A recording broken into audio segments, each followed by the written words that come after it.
It's going to be so cold, but that very cold air will hold off until Sunday, but it is going to cool down throughout the weekend. Here, let's go ahead and talk about it. 57 degrees to start Saturday morning, 63 for the afternoon. Okay, so on Saturday, most of the day is really going to just linger in the mid to low 60s. We'll see the added cloud cover all day. The rain will be at about an 80% coverage. It's not going to rain everywhere all day, and I'll show you that. But Sunday, that's going to be the really interesting day with our temperatures. 59 degrees to start the day, and then those temperatures will drop throughout the day into the low 40s. Right now, Fort Worth still looking very cloudy. At the moment, still reporting 82 degrees, even though that front is not that far away. It's just to the northwest. DFW Airport also reporting 81. We're seeing a little bit of break in the clouds, but it's starting to really come back. And most of the afternoon, once you start seeing the overcast, it's going to stay that way. Wind out of the south, 10 to 20. But the wind is starting to shift for our northwestern counties. It feels like 86. That means the humidity is pretty high. Okay, so there's that front. It actually has moved just a tad bit. Behind the front, temperatures are in the low 60s. Ahead of the front, in the low 80s. That front is going to swing through. The closer it gets to the Metroplex, the cloudier it'll get and the better our rain coverage will be.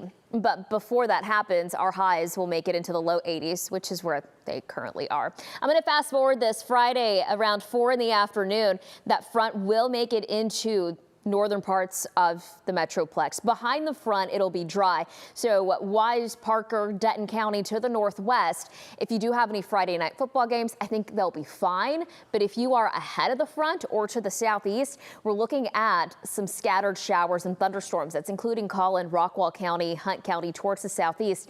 This is around 7 now. Notice the front didn't move much. Well, the front's actually going to stall tonight into tomorrow, and that's the reason why we'll continue to see that rain kind of scattered across the region. This is at 7 tomorrow morning. Around midday on Saturday, we'll notice a bulk of the rain really north of DFW. Eventually, around mid-afternoon, it's going to thin out. It stays cloudy. The front eventually pushes to the south on Sunday, and that is because a batch of colder air is going to move into the region. But when that happens, we're going to look at scattered thunderstorms across the area. And that'll stay with us for all day on Sunday. 1 to 2 additional inches of rain will be possible. That'll be between now and Monday. So Monday, we'll see some of that rain lingering. Okay, Sunday, look at what happens. You see those temperatures drop? Yeah, we start out in the 50s. We'll be in the mid 40s by the time Sunday night rolls around. And by the time Monday morning comes, we're looking at morning lows in the 30s, the coldest air since March 20th. Temperature only makes it to 47 degrees on Monday. That is 26 degrees cooler than what's normal. Your Halloween forecast looking at temperature of about 50 degrees, but it'll feel like the low 40s. By the time the evening starts to wrap up around 9 or 10. We'll eventually see temperatures dip into the mid to low 30s Wednesday morning. That'll be the coldest morning.